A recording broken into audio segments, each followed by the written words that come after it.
یہ ہے اسلام جس قربانی کی بات کر رہا ہے۔ قرآن میں اللہ فرماتا ہے لن ینال اللہ لحومها ولا دماؤها، نہ تمہارا گوشت نہ تمہارا بہایا ہوا خون اللہ تک پہنچتا ہے، وَلَكِنْ يَنَالُهُ التَّقْوَى مِنْكُمْ، بلکہ اس کے پیچھے جو تمہارا تقوی ہے وہ اللہ تک پہنچتا ہے۔ تمہاری نیت دیکھی جا رہی ہے، تمہارا اخلاص دیکھا جا رہا ہے۔ اسی لیے کہا گیا کوئی گوشت کھانے کی نیت سے قربانی کرتا ہے تو اس کی قربانی ہوگی ہی نہیں۔ گوشت کی نیت سے اگر کسی نے قربانی کیا اس کی قربانی ہی نہیں ہے، یا پھر اگر ذبح کرنے کے بعد بیچنے کی نیت کیا گوشت میں سے کچھ حصہ، وہ تجارت کی نیت کیا ہوا ہے، تب بھی اس کی قربانی نہیں ہے۔ قربانی صرف وہ ہے جو خالص اللہ کی رضا کے لیے کرے، جو اللہ تعالیٰ نے حکم فرمایا مجھے اور اللہ کریم کے حکم پر عمل پیرا ہوتے ہوئے میں قربانی کر رہا ہوں، یہ اس نیت کے ساتھ جس نے قربانی کیا اس کی قربانی قبول ہے۔ یہ اسلام چاہتا ہے آپ کی قربانی۔ اور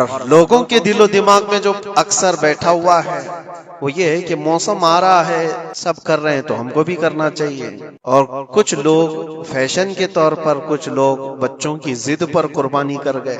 یہ لوگوں کے ذہن و دماغ میں بیٹھا ہوا ہے۔ نہیں میرے عزیزو، جو مالک حساب ہے اس پر قربانی واجب ہے، یہاں تک کہ اللہ کے نبی صلی اللہ علیہ وسلم نے ارشاد فرمایا استطاعت ہونے کے بعد، مالک حساب ہونے کے بعد جس نے قربانی نہیں کیا، حضور فرماتے ہیں وہ ہماری عیدگاہ کے قریب بھی نہ آئے۔ حضور اکرم صلی اللہ علیہ وسلم فرماتے ہیں وہ ہماری عیدگاہ کے قریب نہ آئے۔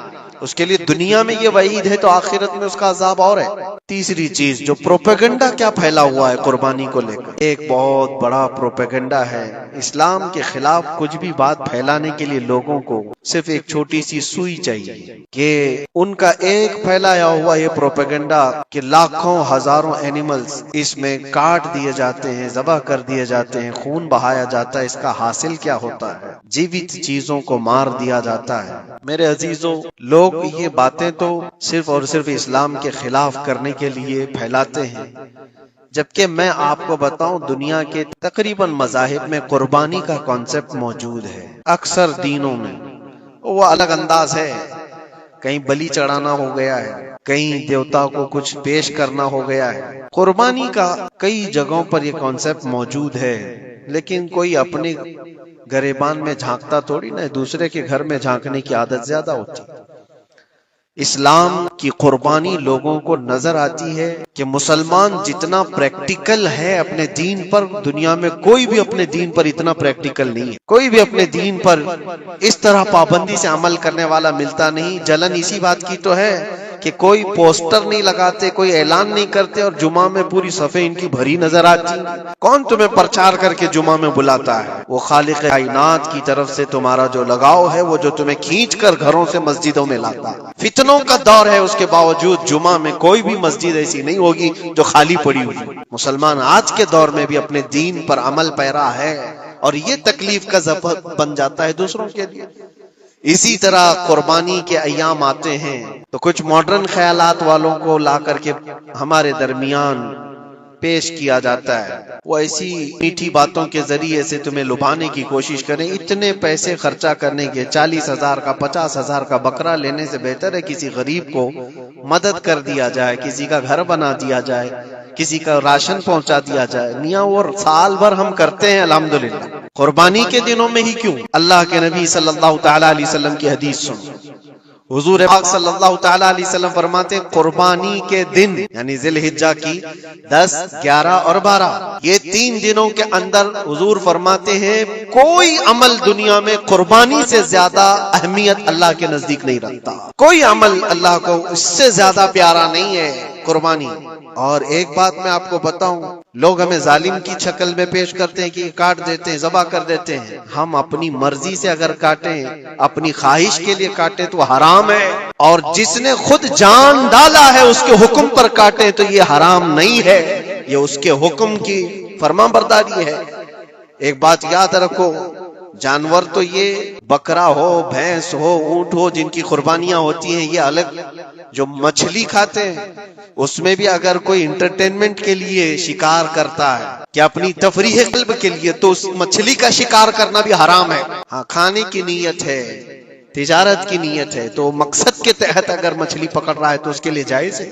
یوں ہی کسی چیز کی جان لینا اور خون بہانے کا حکم نہیں دیتا، اللہ تبارک و تعالی کا حکم ہے، اور اس نے کائنات کو جس انداز سے بنایا ہے، ان جانوروں کو اللہ تعالیٰ نے ہمارے کھانے کے لیے بنایا ہے، جس کی وجہ سے یہ قربان کیے جاتے ہیں۔ اور اگر میں کہتا ہوں سارے جانوروں کی قربانی بند کر کے دیکھ لو، پھر جانور ہی رہیں گے، تمہارا رہنا مشکل ہو جائے گا۔ اسلام کی یہ قربانیاں تو سال میں ایک مرتبہ ہوتی ہے نا، جو ایک دن کی جاتی ہیں، 10ویں ذی الحجہ سے 12ویں کو۔ اگر نوجوانوں میں ایک دعوت دیتا ہوں، جاؤ، آج تو AI کا زمانہ ہے، کچھ بھی پوچھو تو لا کر کے تمہارے سامنے رکھ دے گا سارا ڈیٹا۔ ذرا یہ بھی ڈیٹا نکال کر کے دیکھ لو کہ سال بھر میں KFC میں کتنی چکن ذبح ہوتے ہیں، پوری دنیا بھر میں پر ڈے۔ میکڈونلڈ صرف چکن ہی نہیں بیچتا، گائے کا گوشت بھی بیچتا ہے پوری دنیا بھر میں، جس کو یہاں پر بھی بہت سینے سے لگا کر کے رکھے گئے ہیں۔ پوری دنیا بھر میں ان کا استقبال ہے، کیونکہ امریکن کمپنیاں ہیں، باپ دادا کی کمپنیاں ہیں، ان کو کوئی آنکھ نہیں دکھا سکتا۔ اور انٹرنیٹ کے ڈیٹا کے حساب سے پر ڈے 68,000 گائے تو میکڈونلڈ ذبح کرتا ہے۔ پر ڈے کی بات کر رہا ہوں، سال بھر کی نہیں۔ سال بھر ان کا ڈیٹا بہت زیادہ ہے، ملینز میں ہے، اور 1 بلین سے زیادہ چکن وہاں پر بھی قربان ہوتی ہیں جو فرائیڈ چکن کھاتے ہیں۔ یہ تو ایک کمپنی کی بات کر رہا ہوں، ایسی بہت ساری کمپنیاں ہیں۔ تو کبھی کسی نے یہ اعتراض کیا کہ یہ کمپنیاں اتنے جانوروں کو ذبح کرتی؟ نہیں، بقرعید کے دن سب کے سینگ نظر آتے ہیں، جانوروں کی محبت ابھر کر کے آتی ہے۔ سال بھر جو قربان ہو رہے ہیں، کبھی کسی نے آبجیکشن نہیں کیا کہ یہ سارے آؤٹ لیٹس بند کیوں نہیں کر دیے جاتے، یہ ساری دکانیں کیوں نہیں بند کر دی جاتی جو سال بھر ذبح کر رہے ہیں۔ ہاں، ہو سکتا ہے میکڈونلڈ یہاں نہیں ذبح کرتا گائے کو، کیونکہ یہاں پتہ ہے حالات صحیح نہیں ہیں، لیکن دوسری جگہ پر جا کر دیکھیں، سب جگہ پر بیف آسانی سے ان کے ہاں ملتا ہے۔ میں یہ باتیں صرف اور صرف یہ اس لیے کہہ رہا ہوں، پھیلایا ہوا پروپیگنڈا کیا ہے؟ جانوروں سے محبت یہ سکھائیں گے ہمیں؟ اللہ کے نبی صلی اللہ تعالی علیہ وسلم فرماتے ہیں، بنی اسرائیل کی ایک خاتون کو میں نے جہنم میں دیکھا۔ کس بنیاد پر؟ فرماتے ہیں وہ عبادت گزار تھی، زاہدہ تھی، پرہیزگار تھی، لیکن ایک بلی پالی ہوئی تھی، اور اس نے کبھی عبادت کرنی ہوتی تو 2 دن 3 دن تک اپنے کمرے میں گوشہ نشین ہو جاتی تھی اکیلی، اور اس نے اپنی بلی کو ایک جگہ پر گلے سے رسی لگا کر باندھ دی، اور 3 دن تک وہ اپنی عبادت میں رہی، مصروف رہی، اور 3 دن کے بعد اسے خیال آیا تو جا کر دیکھی بلی مر چکی تھی۔ حدیث پاک میں صحیح حدیث ہے، اللہ کے نبی صلی اللہ علیہ وسلم فرماتے ہیں صرف اس بنیاد پر اللہ تبارک و تعالیٰ وہ عبادت کرنے والی عورت کو جہنم میں بھیج دیا۔ جو میری مخلوق پر رحم نہیں کرتا وہ رحم کے قابل نہیں۔ یہ سکھائیں گے ہمیں جانوروں پر رحم کرنا؟ ہم جس جانور کو ذبح کرتے ہیں وہ اللہ کے حکم سے کرتے ہیں، اس کے علاوہ کسی بھی جانور کو ظلم کرنا، اللہ کے نبی صلی اللہ تعالی علیہ وسلم کی حدیثوں میں سے یہ ہے کہ جانور پر ظلم کرنا ذمی پر ظلم کرنے سے بڑا ہے۔ اور ذمی کیا ہے؟ ذمی وہ جو مسلمانوں کے ملک میں امن کے ساتھ رہنے کے لیے ریکویسٹ کیا ہوا ہو اور اسلامی حکومت اسے امن دی ہوئی ہو۔ اور اللہ کے نبی صلی اللہ علیہ وسلم فرماتے ہیں مسلمان پر ظلم کرنے سے زیادہ بڑا ظلم ذمی پر ظلم کرنا ہے، اور اس سے بڑا ظلم جانور پر ظلم کرنا ہے۔ یہ میرے آقا کے فرمان ہے، نبی اکرم صلی اللہ علیہ وسلم نے فرمایا، وہ رحمت للعالمین ہے۔ اور ایک بڑی بات میں آپ کو بتاؤں، جو یہ پھیلایا جاتا ہے کہ جانوروں پر ظلم، سیدنا امام غزالی رحمت اللہ تعالی علیہ کی ایک بات میں پڑھ رہا تھا، حجت الاسلام، جن کی کتابیں پڑھ کر کے لوگ اللہ کے ولی بن گئے۔ امام غزالی کا نام سنا ہے؟ اتنی کتابیں انہوں نے لکھا، تصوف کے امام ہیں، علم کلام کے امام ہیں، منطق کے امام ہیں، فقہ و تصوف کے امام ہیں، بے شمار علوم و فنون کے دریا بہائے ہیں۔ اس حجت الاسلام امام غزالی رحمت اللہ علیہ کے انتقال کے بعد ان کے بھائی نے ان کو خواب میں دیکھا اور پوچھا، آپ کے ساتھ اللہ نے کیا معاملہ فرمایا؟ امام غزالی فرماتے اللہ نے مجھے بخش دیا، میری لکھی ہوئی کتابیں، میری عبادتیں، ہزاروں کو جو میں نے پڑھایا وہ شاگرد، یہ ساری چیزوں کی وجہ سے نہیں، بس ایک کام کی وجہ سے۔ پوچھا وہ کون سا کام؟ کہا ایک بار میں کتاب لکھ رہا تھا اور سیاہی میں قلم ڈبو کر کے لکھا جاتا تھا، اور سیاہی جو بنتی تھی وہ پھلوں کے رس سے نکال کر کے، اور لکڑی کا قلم اس میں ڈبو کر کے لکھا جاتا تھا۔ تو میں لکھ رہا تھا کہ ایک مکھی آ کر سیاہی پر بیٹھ گئی، میں اپنا قلم روک لیا کہ ہو سکتا ہے وہ پیاسی ہو، پی کر چلی جائے۔ کافی دیر تک وہ مکھی اس سیاہی پر بیٹھی رہی، اور پی کر کے جب وہ اڑ گئی تو پھر میں اپنا قلم چلاتا رہا۔ یہ بات تو زندگی میں آئی اور گئی، میں نے تو اس کو چھوٹا سمجھا تھا، لیکن میری موت کے بعد رب تبارک و تعالیٰ نے مجھے اٹھا کر فرمایا جس نے میری چھوٹی مخلوق پر رحم کیا بس اس نیکی کی بنیاد پر میں تجھے جنت عطا کرتا ہوں۔ ایک جانور پر رحم کرنے کی بنیاد پر، ایک جانور پر رحم کرنے کی بنیاد پر، اور حدیث پاک میں، صحیح حدیث پاک میں یہ بھی ہے، ایک طوائف تھی جس نے مرتے ہوئے کتے کو بچایا تھا پانی پلا کر، اور اس بنیاد پر اس کی بخشش ہو گئی۔ طوائف تھی اور رحم کیا جانور پر تو اس کی بخشش ہو گئی۔ میں اسلام کی وہ چیزیں تمہیں بتا رہا ہوں جو دنیا تمہارے سامنے یہ چیزیں لانے سے عاجز ہے اور قاصر ہے، یہاں تک کہ اللہ کے نبی صلی اللہ تعالی علیہ وسلم نے فرمایا جانور پر اگر تم نے ظلم کیا ہے تو جس طرح سے ظلم کرو گے قیامت کے دن یہ اپنے سینگوں کے ساتھ، اپنے کھروں کے ساتھ اٹھے گا اور اسی طرح سے اس کا بدلہ بھی دلایا جائے گا، وہ تمہیں مارے گا قیامت کے دن اور بدلہ لے گا۔ یہ بھی حدیث ہے۔ جانور پر ہمیں اس کے چہرے پر مارنے کا حکم نہیں ہے، اس کو اس کی طاقت سے زیادہ بوجھ ڈالنے کا حکم نہیں ہے۔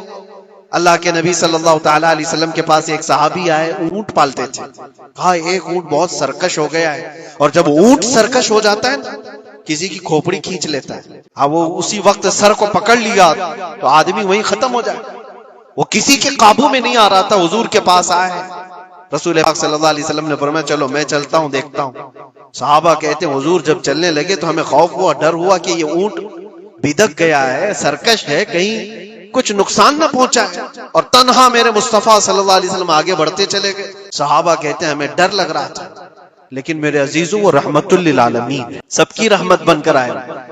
نبی آقا صلی اللہ تعالی علیہ وسلم جب قریب گئے تو اونٹ کوئی سرکشی نہیں کیا، کچھ نہیں۔ حضور پاک صلی اللہ تعالی علیہ وسلم کے چہرے کے پاس اپنا منہ کرتا ہے اور اپنی زبان کو چپڑ کرتے ہوئے اپنی زبان ہلا رہا ہے، اور حضور پاک صلی اللہ تعالی علیہ وسلم ایسے سنتے جا رہے ہیں جیسے کسی دانشور کی بات سن رہے ہیں۔ پھر نبی پاک صلی اللہ علیہ وسلم اونٹ کے مالک کی طرف متوجہ ہوئے اور کہا یہ اونٹ تیری شکایت کر رہا ہے، یہ اونٹ تیری شکایت کر رہا ہے، یہ سرکش اس لیے ہوا کہ تو اس کی طاقت سے زیادہ بوجھ اس پر ڈالتا ہے اور کھانا اس کو کم دیا کرتا ہے۔ کیا یہ بات صحیح ہے؟ وہ جو بدو تھے، جو اونٹ کے مالک تھے، انہوں نے چہرہ جھکا لیا اور کہا وعدہ کرتا ہوں حضور پاک صلی اللہ علیہ وسلم سے کہ اس سے زیادہ، اس کی طاقت سے زیادہ بوجھ نہیں ڈالوں گا، اور اس کا چارہ، اس کے کھانے کا انتظام روزانہ کیا کروں گا۔ نبی پاک صلی اللہ علیہ وسلم نے اس اونٹ کی رسی پکڑی اور مالک کو دے دیا، پھر وہ اونٹ اسی طرح تابعدار ہو کر نکل پڑا۔ یہ اسلام میں میرے آقا صلی اللہ تعالی علیہ وسلم کا عدل تو دیکھو، ان کی طاقت سے زیادہ کا بوجھ ڈالنے کا حکم نہیں ہے۔ اور دنیا یہ پروپیگنڈا پھیلائی ہوئی ہے کہ یہاں جانوروں کو کاٹا جاتا ہے، جو ذبح کرنے کا حکم ہے وہ اللہ کے حکم سے ہے۔ میرے رب تبارک و تعالیٰ نے خود جان ڈالی، ہماری جان کا بھی وہی مالک ہے، جانوروں کے جان کا بھی وہی مالک ہے۔ اگر اللہ کا حکم نہ ہوتا تو ہمیں چونٹی مارنے کی بھی اجازت نہیں، اللہ کا حکم نہ ہوتا تو ہمیں کسی کو بھی قربانی کرنے کی اجازت نہیں ہوتی۔ یہ رب تبارک و تعالیٰ کا حکم ہے، تو ظاہر سی بات ہے ہم اللہ کے بندے ہیں، رب تبارک و تعالیٰ جانوروں کی قربانی کا حکم دیا، اس لیے ہر سال بقرعید میں مسلمان قربانی کرتے ہیں۔ اگر اللہ چاہے تو اپنے بیٹوں کی قربانی کا بھی حکم دے، اور دیا ہے رب تعالیٰ نے، اور وہ بھی کر کے دکھایا سیدنا ابراہیم علیہ السلام۔ اللہ تبارک و تعالیٰ اگر حکم دے تو کیا تم ایسے مسلمان نہیں ہو؟ مسلمان کا مطلب ہوتا ہے سر جھکانے والا اللہ کے حکم کے آگے، یہ نہیں پوچھے گا کہ کیوں ہے اور کیسے ہے۔ مسلم کہتے ہیں اپنا سر جھکا دیا اللہ کی بارگاہ میں، اس کے حکم کے آگے۔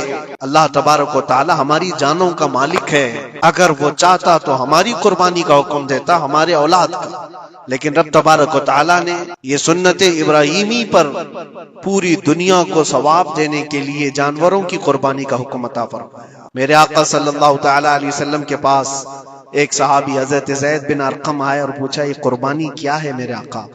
حضور اکرم صلی اللہ علیہ وسلم نے فرمایا جس جانور کی کی قربانی کرو گے اس کے ہر بال کے بدلے تمہیں اللہ ایک نیکی عطا فرمائے گا، جتنے اس کے جسم میں بال ہوں گے ہر بال کے بدلے اللہ تمہیں ایک نیکی عطا فرمائے گا۔ اور حضور اکرم صلی اللہ تعالی علیہ وسلم نے یہ بھی ارشاد فرمایا کہ تم جانور کا انتخاب اچھا کرو، اس لیے کہ کل بروز قیامت پل صراط پر یہ تمہاری سواری بن کر آئے، جس پر بیٹھ کر تم جنت میں جا رہے ہو۔ اور لوگ یہ بھی پوچھتے ہیں ہم نے ایک بار قربانی کی ہے تو وہاں سواری کون سی والی آئے؟ یہ بھی ملتا ہے روایت میں. تم نے اپنی زندگی میں جو سب سے پہلے قربانی کی اس پر سوار ہوگے، لیکن ہر سال کی قربانی والے جانور بھی سواری بن کر تمہارے ارد گرد آئیں گے، وہ سب ہوں گے. تم انتخاب کرو جس پر سوار ہونا چاہو. اسی لیے قربانی میں عیب والے جانور کی قربانی جائز نہیں. لنگڑا ہو، لولا ہو، کان کٹا ہوا ہو. کیوں جائز نہیں ہے؟ دنیا تو یہ سمجھتی ہے کٹنے والا جانور وہ ہونا چاہیے جو ریجیکٹڈ ہو، جس کو کاٹا جا رہا ہے وہ دنیا میں کام کے لائق نہ ہو، اس کو کاٹنا چاہیے. دنیا کا یہ کانسیپٹ ہے، دنیا کا تصور یہ ہے. لیکن نہیں، اگر کوئی اپنے استعمال کے لیے کاٹ رہا ہوتا تو میں کہتا ہاں ریجیکٹڈ مال کاٹ لو، لیکن ذبح جو ہم کرتے ہیں قربانی میں وہ اپنے لیے نہیں، وہ رب الجلال کے لیے ہے. بندہ یہ دیکھے میں اپنے رب کے حضور کیا پیش کر رہا ہوں. تم اگر کوئی ہدیہ تحفہ خریدنے جاتے ہو اپنے کسی عزت دار شخص کے لیے تو انتخاب سوچ سمجھ کر کے کرتے ہو کہ جس کو میں دینے جا رہا ہوں یہ کتنا ویلیو والا ہونا چاہیے، کتنا عزت والا ہونا چاہیے، اور جو رب تعالیٰ کی بارگاہ میں پیش کر رہے ہو اس کا بھی آپ خیال رکھو. اس لیے لوگ کام چلانے کی باتیں تو بہت کرتے ہیں. قربانی کے متعلق کچھ باتیں ہیں جو مجھے آج عرض کر دی تھی، اس لیے میں نے آج اس موضوع پر آپ سے خطاب کیا. بہت سارے لوگ طرح کے افواہیں بھی پھیلاتے ہیں. یہ تو ان غیر مسلموں کے اعتراضات کا میں نے جواب دیا. دنیا بھر میں ہمارے اوپر الزام کہ یہ لاکھوں جانوروں کو ایسی ذبح کر دیتے، کاٹ دیتے ہیں. لیکن میرے عزیزو، یہی وہ دنیا ہے جو ایک طرف تو جانوروں کی حمایت اور محبت کی بات کرتی ہے اور دوسری طرف ان کے بڑے ملٹی نیشنل کمپنیاں جانوروں کو بے دریغ ذبح کرتے ہیں، قتل کر رہے ہیں اور کھانے میں بھی استعمال کر رہے ہیں. اور صرف اتنا ہی نہیں، سارے جانوروں کی کھالیں، لیدر کی بیگ، لیدر کے جوتے، لیدر کے بیلٹ، لیدر کی ٹوپیاں، لیدر کے جاکٹ سب بنا کر کے دنیا پہن رہی ہے اور قیمتی چیزوں میں اس کو شمار کیا جاتا ہے. ان سے کوئی سوال نہیں کرتا کہ یہ سب چیزیں کہاں سے تم لائے، یہ سب چیزیں تم کہاں سے لائے. کیا بغیر کسی جانور کے ذبح کیے ہوئے اس کی کھال کا استعمال کرتے ہو؟ لیدر کا استعمال تو ساری دنیا بڑے فخر سے کر رہی ہے، حتیٰ کہ گھروں کے استعمال کرنے والے صوفے اور کرسیوں پر تک استعمال ہے، اپنی بیٹھنے والی گاڑیوں میں کار کی سیٹ پر تک استعمال ہے. تمہارے پہننے والے جوتے، تمہارے پہننے والے بیلٹ، تمہارے پہننے والے جاکٹ، سب جگہ تمہارا استعمال ہے. اور صرف میں یہ نہیں کہہ رہا کہ دنیا میں صرف مسلمان استعمال کرتے، ساری دنیا لیدر کا استعمال کرتی ہے. یہ لیدر کہاں سے آتا ہے؟ تو یہ دغلا پن، یہ جو ڈبل رول ہے، ڈبل سٹینڈ، ایک طرف حمایت کی بات کرنا اور دوسری طرف بے دریغ ذبح بھی کرنا، یہ سب چیزیں دنیا کو بیوقوف بنانا اور اسلام کے خلاف ایک پروپیگنڈا پھیلانا. لیکن اے مسلمان، ذہن و دماغ میں کسی ایسے ماڈرن کلچر کے ایسا کوئی فریفتہ ہو، اس کی باتوں میں آ کر تم یہ سوچو کہ نہیں اتنے پیسے میں قربانی کے بجائے صدقہ کر دوں، کسی غریب کو دے دوں، ناجائز ہے. تمہارے اوپر سے قربانی کا وجوب ختم نہیں ہوگا، وہ اسی طرح سے باقی رہے گا اور گنہگار بھی رہو گے. اللہ کریم سے زیادہ تم رحم کرنے والے نہیں ہو، اللہ ارحم الراحمین ہے. اللہ ارحم الراحمین ہے. جب وہ حکم عطا فرما رہا ہے تو کیا تمہارے دل میں اس سے بھی زیادہ رحم ہے؟ قربانی کے دنوں میں صرف قربانی ہی ہوگی. اب کچھ جو چیزیں ایسی ہیں پھیلائی گئی، دیکھیں ایک بات میں آپ کو بتاؤں، اللہ کے نبی صلی اللہ تعالی علیہ وسلم رحمت للعالمین ہیں، سب کا ماننا عقیدہ ہے. وہ رحمت للعالمین رسول صلی اللہ علیہ وسلم نے خود اپنے ہاتھوں سے قربانی فرمائی، اور ایک دو نہیں، 100 اونٹ آئے تھے جس میں سے 63 اونٹوں کو میرے آقا صلی اللہ علیہ وسلم نے نحر فرمایا. 63 اونٹوں کو خود حضور نے ذبح فرمایا، اور اس کے بعد حضرت علی مرتضی شیر خدا رضی اللہ تعالیٰ عنہ کو دیا، باقی کے اونٹوں کو تم ذبح کرو. نبی پاک صلی اللہ تعالیٰ علیہ وسلم نے یہ جو 100 اونٹوں کو ذبح فرمایا تھا یہ اپنے حج کے موقع پر. اور اس کے علاوہ ایک حدیث پاک میں یہ بھی ہے، حضور اکرم صلی اللہ علیہ وسلم نے جو 2 چت کبرے بکرے ذبح کیے تھے. چت کبرے کس کو کہتے ہیں؟ 2 کلر والے، بلیک اینڈ وائٹ جو ہوتے ہیں، ابلق ان کو کہتے ہیں عربی میں. 2 مینڈے ذبح فرمائے، ایک نبی پاک صلی اللہ تعالی علیہ وسلم نے اپنی جانب سے قربان فرمایا اور دوسرا پوری امت کی طرف سے قربان فرمایا. یہ رسول پاک صلی اللہ تعالی علیہ وسلم کے، اسی لیے تو میں عرض کرتا ہوں میرے عزیزو، ہمارے امام نے سچ کہا، جو نہ بھولا ہم غریبوں کو رضا، یاد اس کی اپنی عادت کیجئے. قربانی سال میں 1 مرتبہ ہو رہی ہے، رسول پاک صلی اللہ تعالی علیہ وسلم قربان کر دیتے اپنے نام سے، وہ تو کیا ہی، لیکن قیامت تک آنے والی اپنی امت کی طرف سے بھی خود اپنے ہاتھ سے قربانی فرمائے۔ آج امت یہ پوچھتی ہے میرے عزیزوں قربانی کے لیے، 1400 سال پہلے تمہارے رسول نے تمہاری جانب سے قربانی کی، اور اللہ نے جس کو استطاعت دی، جس کو طاقت دی، میں یہ چاہتا ہوں کہ تمہارے اوپر جو قربانی واجب ہے اپنی قربانی کرو، ساتھ میں ایک اور قربانی میرے مصطفیٰ کی طرف سے، حضور اکرم صلی اللہ علیہ وسلم کی طرف، جبکہ ان کے احسان کا بدلہ پوری امت نہیں ادا کر سکتی، لیکن ہم ہدیہ تشکر کے طور پر اپنی طرف سے پیش کر سکتے ہیں۔ اور کچھ لوگوں نے یہ سمجھ رکھا ہے ایک بکرا لے کر کے آتے ہیں پورے گھر والوں کی طرف سے قربانی، ایک بکرا پورے گھر والوں کی طرف سے قربانی۔ میرے عزیزوں بکرا ایک آدمی کی طرف سے ہی قربان ہوگا جو مالک نصاب ہے۔ گھر میں اگر 4 لوگ مالک نصاب ہیں تو چاروں پر قربانی ہے، شوہر پر بھی، بیوی پر بھی، بیٹے پر بھی، جو مالک نصاب ہے۔ مالک نصاب کا مطلب کیا ہے آپ جانتے ہیں؟ جس کے پاس 52.5 تولہ چاندی یا 7.5 تولہ سونا یا اس کے برابر کی قیمت ہو، دونوں میں سے کسی ایک کے برابر کی قیمت ہو۔ اس زمانے میں آپ کیلکولیٹ کر لو 52.5 تولہ چاندی کی قیمت کیا ہو سکتی ہے، اتنی اگر تمہارے پاس رقم ہے، اتنی مالیت ہے تمہارے پاس، تو تم مالک نصاب ہو اور تمہارے اوپر قربانی واجب ہے، تمہارے اوپر واجب ہے۔ اور قربانی واجب ہونے کے لیے سال بھر پیسے ہونا ضروری نہیں، قربانی کے دنوں میں اگر وہ مالک نصاب ہوا تب بھی اس پر واجب ہے۔ زکوٰۃ کا حکم الگ ہے، قربانی کا حکم الگ ہے۔ اور پورے گھر کی طرف سے ایک بکرا قربان کیا تو کسی کا بھی نہیں ہوا۔ اگر 4 لوگ گھر میں رہتے تھے اور چاروں کی طرف سے ایک بکرا ذبح کیا اور چاروں کا نام لیا گیا ہے تو کسی کے نام سے قربانی نہیں ہوئی، کیونکہ پرٹیکولر ایک ہی کی طرف سے قربانی ہو سکتی ہے۔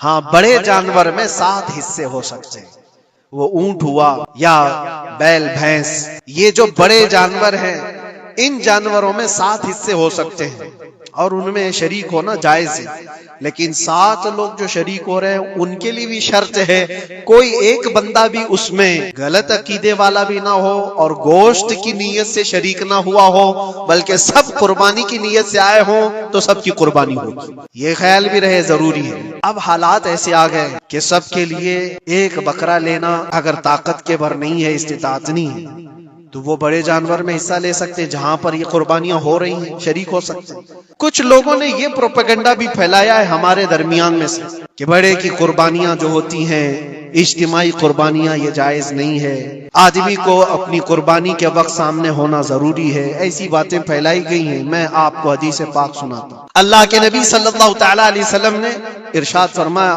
حضرت فاطمہ سے، کہا فاطمہ اپنی قربانی کے وقت سامنے رہو، قربانی کے خون کا قطرہ زمین پر گرنے سے پہلے اللہ تعالیٰ تمہارے پچھلے سارے گناہ معاف فرمائے گا، حدیث پاک ہے۔ لیکن ساتھ میں دوسری حدیث یہ بھی ہے، نبی پاک صلی اللہ تعالی علیہ وسلم نے اپنی قربانی کا وکیل حضرت علی کو بنایا تھا کہ اپنی نیابت دے دی کہ میری طرف سے تم قربانی کرو۔ اس طرح سے جو مسلمان استطاعت نہیں رکھتا خود کرنے کی، وہ اپنی جانب سے کسی دوسرے کو وکیل بنا سکتا ہے، شرعاً جائز ہے، کسی کو بھی وکالت دی جا سکتی، نیابت دی جا سکتی ہے میری طرف سے تم قربانی کرو۔ جیسے کہ گھر میں کوئی عورت مالک نصاب ہے، اگر یہ حکم ہوتا کہ عورت خود جا کر کے کرے تو کہاں سے کرتی؟ عورت کسی کو وکیل بنا سکتی ہے، اپنے شوہر کو کہہ دی یا کسی کو دے دیا پیسے کہ میری جانب سے تم قربانی کرو، یہ جائز ہے بالکل۔ جن لوگوں نے یہ پروپیگنڈا پھیلایا ہے ہمارے درمیان میں کہ قربانیاں نہیں ہوتی، وہ جاہل لوگ ہیں، پڑھے لکھے لوگ نہیں۔ شرعی مسائل کو جانے بغیر اس طرح کی باتیں عوام الناس میں، عوام المسلمین میں پھیلانا یہ گناہ ہے۔ ہاں اس بات کو یاد رکھیں، جو وکیل ہے قربانی کا اس کے اوپر ذمہ داری ہے کہ وہ جتنے لوگوں کی قربانی کر رہا ہے جانور شریعت کے مطابق کا لے، عیب دار جانور کی قربانی نہ کرے، لاغر ہو، کمزور ہو، سینگ ٹوٹا ہوا ہو، کان کٹا ہوا ہو، پیر کٹا ہوا ہو، دم کٹی ہوئی ہو، یا اتنا کمزور کہ چل نہیں سکتا، کھڑا نہیں ہو سکتا، ایسا عیب دار جانور نہ لے۔ یہ وکیل کی ذمہ داری ہے جو سب کی طرف سے قربانی کر رہا ہے۔ اور دوسری چیز، عیب کس کو کہتے ہیں؟ عیب کس کو؟ کان میں اگر سوراخ ہے تو وہ مکروہ ہے لیکن قربانی ہے اس کی۔ ہاں سینگ اگر بچپن اس کے پیدائشی نہیں آئے تھے تو جائز ہے اس کی قربانی، آئے تھے اور ٹوٹ گئے تو اس کی مقدار بتائی گئی ہے۔ ایک تہائی حصہ اگر ٹوٹا ہے تو اس وقت تک جائز، اس سے زیادہ جڑ سے ٹوٹے ہوئے ہیں تو قربانی جائز نہیں۔ کوئی پیر پورا کٹا ہوا ہے، دم پوری کٹی ہوئی، یہ عیب میں آتا ہے، عیب دار جانور کی قربانی جائز نہیں، یہ وکیل کرے گا، نہیں کرے گا تو وہ گنہگار ہے۔ لیکن اس کا مطلب یہ نہیں ہوتا کہ اجتماعی قربانی جائز ہی نہیں، جائز ہی نہیں۔ ایسی باتیں کیوں پھیلائی جاتی ہیں؟ حدیث پاک میں ملتا ہے کہ نیابت اور دوسرے کو وکالت دینا جائز ہے۔ اب کچھ لوگ یہ بھی پھیلاتے ہیں کہ قربانی کے جو حصے لیے جاتے ہیں، گوشت دیا جائے تو اس کی قیمت الگ ہوتی ہے، گوشت نہ لو تو اس کی قیمت الگ ہوتی ہے۔ یہ سب پھیلی ہوئی چیزیں ہیں، اس کا ریزن بھی پتہ کرنا چاہیے ایسی بغیر علم کے بات کرنے سے۔ 4000 5000 روپے کا ایک حصہ آتا ہے اگر شہر میں کوئی بڑا جانور ذبح کرے، کیونکہ مہنگا ملتا ہے بیل، اور باہر جب جا کر کے کوئی ذبح کر رہا ہے تو وہی ایک حصہ 1500 روپے میں 2000 میں ہو جاتا ہے۔ تو کچھ لوگوں کو یہ غلط فہمی پھیلائی جاتی ہے کہ یہ لوگ کرتے ہی نہیں ہیں اور ایسے ہی پیسے وصولتے ہیں، ایسا نہیں۔ دور دراز کچھ علاقے ایسے ہیں، بنگال ہے، اڑیسہ ہے، اور بھی کئی علاقے بہار کے، جہاں پر بڑے جانور نہایت ہی سستے دام میں ملتے ہیں، بلکہ وہاں پر جانوروں کی قیمت صرف 5000 6000 اور 10000 کے نیچے ہوتی ہے، بڑے جانوروں کی، جو ہم نے دیکھے ہیں۔ وہاں جا کر کچھ تنظیمیں قربانی کرتی ہیں، اگر وہ صحیح طریقے سے شریعت کے مطابق جانور لے کر کے کر رہے ہیں تو کوئی حرج نہیں، چاہے وہ 200 روپے حصے میں بھی کرتا ہو، کوئی حرج نہیں۔ قیمت میٹر نہیں کرتی، جانور میٹر کرتا ہے، قیمت چاہے جتنی بھی ہو رہی ہو۔ اس چیز کو آج وضاحت کرنا ضروری تھا، اس لیے میں نے آپ کے سامنے بیان کیا۔ غلط فہمیوں میں نہ پھیلے، غلط فہمیاں نہ پھیلائیں، خود بھی بچیں۔ ہاں، افضل کیا ہے؟ افضل تو یہ ہے کہ اللہ نے تم پر واجب کیا، تم جاؤ اپنے ہاتھ سے کرو، جاؤ، کیونکہ حدیث پاک میں ملتا ہے کہ تم اپنے ہاتھ سے قربانی کرو اگر طاقت رکھتے ہو، اس کے خون کا قطرہ گرنے سے پہلے تمہارے پچھلے سارے گناہ اللہ معاف فرمائے، یہ افضل ہے۔ یہ ساری باتیں تھی جو عید قربان سے ریلیٹڈ تھی۔ اللہ کریم ہم سب کو اس کی رضا کے لیے قربانی کرنے کی توفیق عطا فرمائے۔ لیکن ساتھ میں ایک بات یہ بھی یاد رکھیں، جب بندہ قربان کر رہا ہوتا ہے تو اس کے اندر یہ نیت بھی ہو، جیسے سیدنا ابراہیم علیہ الصلوۃ والتسلیم کو اللہ تعالیٰ نے کیا فرمایا تھا؟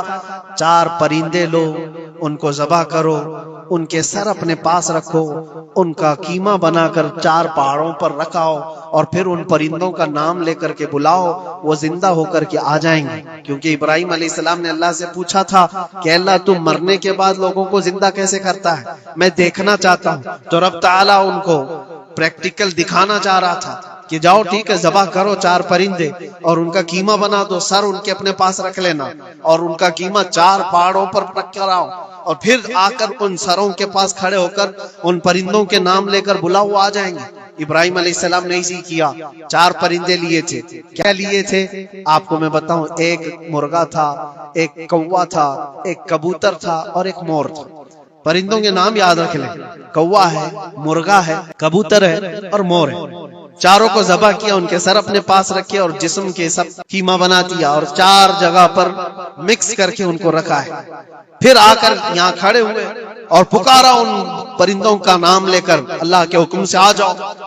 وہ قیمہ ہوا میں اڑا، جسم بنا، اور ویسی بغیر سر کے اڑتا ہوا آیا اور اپنے سر سے جڑ کر کے وہ زندہ پرندہ ہو گیا۔ قرآن پاک میں یہ ہے موجود، 3 پارے میں رب تبارک و تعالیٰ نے فرمایا وَإِذْ قَالَ إِبْرَاهِيمُ رَبِّ أَرِنِي كَيْفَ تُحْيِي الْمَوْتَى قَالَ أَوَلَمْ تُؤْمِنْ قَالَ بَلَىٰ قَالَ وَلَٰكِنْ لِيَطْمَئِنَّ قَلْبِي قَالَ فَخُذْ 4 مِنَ الطَّيْرِ فَصُرْهُنَّ إِلَيْكَ ثُمَّ اجْعَلْ عَلَىٰ كُلِّ جَبَلٍ مِّنْهُنَّ جُزْءًا ثُمَّ ادْعُهُنَّ يَأْتِينَكَ سَعْيًا وَاعْلَمْ أَنَّ اللَّهَ عَزِيزٌ حَكِيمٌ۔ یہ اللہ تبارک تعالیٰ نے پورا قرآن میں فرمایا کہ ابراہیم علیہ السلام نے یہ جو کیا۔ اب سنیے، سب سنابل شریف میں میر عبد الواحد بلگرامی رحمۃ اللہ علیہ لکھتے ہیں کہ 4 پرندوں کا جو انتخاب ہوا تھا نا، 4 پرندے جو چنے گئے تھے، کون سے تھے؟ کوا، مرغا، کبوتر، مور۔ اصل میں جو ہے ان کی ہر ایک کی ایک خاصیت ہے۔ کوا لالچی بہت ہوتا ہے، مرغا اس کے اندر شہوت بہت زیادہ ہے، عورت کی خواہش، مرغے کے اندر خواہش شہوت زیادہ ہوتی ہے، اور کبوتر کے اندر دوستی کرنے کی عادت زیادہ ہوتی ہے، جلدی دوستی کرتا ہے، اور مور کے اندر دکھاوے کی عادت زیادہ ہوتی ہے، اپنی خوبصورتی کا اظہار بار کرتا ہے۔ تو یہ چار چیزیں ان کے اندر ہیں، یہ چار پرندوں کے اندر۔ صوفیہ کرام فرماتے ہیں در حقیقت آپ کو حکم تھا ان جانوروں کو ذبح کا نہیں تھا، کوے کی لالچ کو ذبح کرو، مرغے کی شہوت کو ذبح کرو، اور بنا وجہ کے کبوتر کی جو دوستی ہے ہر ایرے غیرے سے، اس دوستی کے کو قطع کرو، اور مور کی دکھاوے کی عادت کو ذبح کرو۔ یہ چار بری عادتوں کو ذبح کرو تو اللہ کی قدرت کے مشاہدے دیکھنے ملے۔ در حقیقت وہاں پر صوفیہ کرام فرماتے ہیں، اور یہی بات ہے کہ شیطان کو جب کنکریاں مارنے کے لیے حجاج جاتے ہیں، وہ تو ایک پلر ہے جس کو کنکریاں مارتے ہیں، وہاں ایک پلر ہے، اس پلر کو کنکریاں مار کر کے آتے ہیں۔ لیکن میرے عزیزو تصور یہ ہونی چاہیے زندگی بھر جو شیطان مجھے بہکاتا ہے میں اس کو کنکریاں مار رہا ہوں، اگر تمہاری نیت صالح ہوئی اور کنکری لگ گئی تو یقیناً زندگی بھر شیطان کی شرارتوں سے محفوظ ہو جاؤ۔ تم نے اپنے شیطان کو زخمی کر دیا، اسی لیے جس کا حج قبول ہو جاتا ہے اس کی کنکری وہاں سے اٹھا لی جاتی، ورنہ تو 40 لاکھ لوگ 70 کنکریاں مار کر کے آئیں تو پہاڑ بن جانا چاہیے، لیکن کوئی پہاڑ نہیں ہوتا وہاں کنکریوں کا، جا کر دیکھیں نہ ہی اس کو اٹھایا جا رہا ہے۔ لیکن حدیث پاک میں جس حاجی کا حج قبول ہوتا ہے اس کی کنکریاں اٹھا لی جاتی ہیں، وہ شیطان کو لگ چکی ہے۔ تو نیت کا دار و مدار ہے، اسی لیے سب سے پہلے میں نے آیت یہی پڑھی، رب تعالیٰ فرماتا لن ینال اللہ لحومها ولا دماؤها ولکن ینالہ التقوی منکم، ہرگز تمہارا گوشت، تمہارا بہایا ہوا خون اللہ تک نہیں پہنچتا، بلکہ اس کے پیچھے جو تمہاری خالص نیت ہے، جو تقوی ہے، وہ اللہ تک پہنچتا ہے۔ قربانیوں میں یہ نیت کرو کہ رب تبارک و تعالی میں اپنی ساری خواہشات کو ذبح کر رہا ہوں، مولا مجھے بری خواہشات سے زندگی بھر محفوظ فرما دے۔ بار بار بھول جاتا ہو، ماں بوڑھی ہے اٹھ نہیں سکتی، بار بار پوچھتی ہے یہ کہاں ہے وہ کہاں ہے، تم جھڑک دیتے ہو، اماں ابھی تو پوچھا تھا جواب تو دیا میں نے، کتنی بار پوچھتی ہو، تمہیں پتا نہیں تم بچپن میں اس ماں سے جتنی بار پوچھتے تھے وہ ہر بار جواب دیتی تھی۔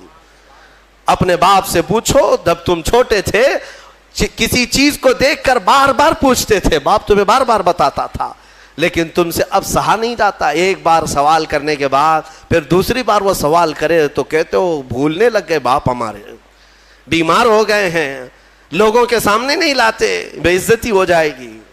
اے میرے عزیزو، جس رسول نے فرمایا تمہاری جنت ان کے قدموں میں ہے، ہاں ماں کے قدموں میں جنت ہے اور باپ جنت کا دروازہ ہے، دونوں میں سے ایک بھی ناراض ہوا تو تم نے دنیا میں جہنم خرید لیا ہے، دنیا میں تم نے جہنم خرید لیا ہے۔ حتیٰ کہ تمہیں یہ بھی نہ معلوم، حضور پاک صلی اللہ علیہ وسلم نے فرمایا اگر ماں باپ میں کوئی مر بھی گئے، انتقال کر گئے، ان کے حقوق یہ ہے کہ ہفتے میں ایک بار تم ان کی قبر پر جاؤ، قبر پر جاؤ۔ لوگ کہتے ہیں کیا رکھا ہے وہاں پر، نہیں، حقوق ان کے موت کے بعد بھی ختم نہیں ہوتے۔ ایک صحابی نے کہا کہ مجھے میری ماں کی قبر بھی نہیں معلوم، قبر بھی نہیں معلوم۔ حضور نے فرمایا ایک لکیر کھینچ لو اور اسے سمجھو کہ یہاں ماں ہے اور اس کی زیارت کرو۔ اندازہ کرو میرے عزیزو، والدین کے حقوق ختم نہیں ہو سکتے۔ میں پھر انشاءاللہ العزیز اس پر اور عرض کروں گا، آیتیں اور آئی ہیں قرآن پاک میں، وَلَا تَمْشِ فِي الْأَرْضِ مَرْحًا، اللہ فرماتا ہے زمین میں اکڑ کے مت چلو، اِنَّكَ لَن تَخْرِقَ الْأَرْضَ وَلَن تَبْلُغَ الْجِبَالَ طُولًا، تمہارے اکڑنے سے نہ زمین پھٹے گی نہ تم پہاڑوں سے بلند ہو سکتے ہو۔ دیکھو ان پہاڑوں کی طرف کتنے بلند ہیں، تم ان کے سامنے بہت بونے ہو، بہت ناٹے ہو۔ اس زمین کو دیکھو اس کی سختیاں کیسی ہیں، تمہارے اکڑنے کے لیے تمہارے پاس ہے کیا؟ تم ایک نطفے سے پیدا ہوئے، ایک ٹھوکر میں تم لنگڑے ہو سکتے ہو، لولے ہو سکتے ہو، تمہارے پاس کیا ہے؟ مولا علی کرم اللہ وجہہ الکریم کے پاس ایک شخص آیا اور کہا کہ حضور انسان کی بساط کتنی ہے، انسان کی طاقت کتنی ہے؟ تو انہوں نے فرمایا کہ کھڑے ہو جاؤ سامنے، کہا ایک ٹانگ اٹھاؤ، ایک پیر اٹھایا، وہ ایک پیر اٹھا کر کھڑا تھا تو حضرت علی نے کہا دوسرا بھی اٹھا لو، کہا کہ حضور دوسرا کیسے اٹھائیں، اوندھے منہ گر جاؤں گا، کہا بس تیری بساط اتنی ہی ہے، اتنی ہی ہے طاقت کہ اگر دوسرا بھی اٹھاؤ گے تو اوندھے منہ گر جاؤ گے۔ ہمارے پاس میرے عزیزو اتنی چیزیں نہیں ہیں کہ ہم پوری دنیا میں ادھر سے ادھر نظام کو بدل سکے. غرور اور گھمنڈ جب آتا ہے انسان کو, اللہ ڈھیل دیتا ہے. ہاں کچھ انسان ایسے ہیں جو زمینوں کے زمین فتح کر لیتے ہیں, مال بھی لے لیتے ہیں, حکومت بھی قائم کر لیتے ہیں, لیکن یہ صرف اور صرف رب کی ڈھیل کی وجہ سے. اور قرآن میں مولا فرماتا ہے ان کی طاقت ایسی ہے ان انسانوں کی کہ اگر ایک مکھی مر جائے تو اسے زندہ نہیں کر سکے گا. یہ ایک مچھر مر جائے تو تم اسے زندہ نہیں کر سکو گے. تم کتنے کمزور ہو تمہیں پتہ بھی نہیں ہے. ہاں تمہاری دھڑکنیں جس دن رک گئی, تمہارے کروڑوں کی دولت لگا کر کے بھی تم سانسوں کو دوبارہ نہیں لا سکتے. میں نے ایک بڑی ہی عجیب و غریب بات پڑھی. وعلیکم. اب حضرات کو یہ بیان اچھا لگا ہوگا تو ویڈیو کو لائک کریں, چینل کو سبسکرائب کریں اور پیارا سا کمنٹ کریں, اور پھر بعد میں ملتے ہیں. اللہ حافظ.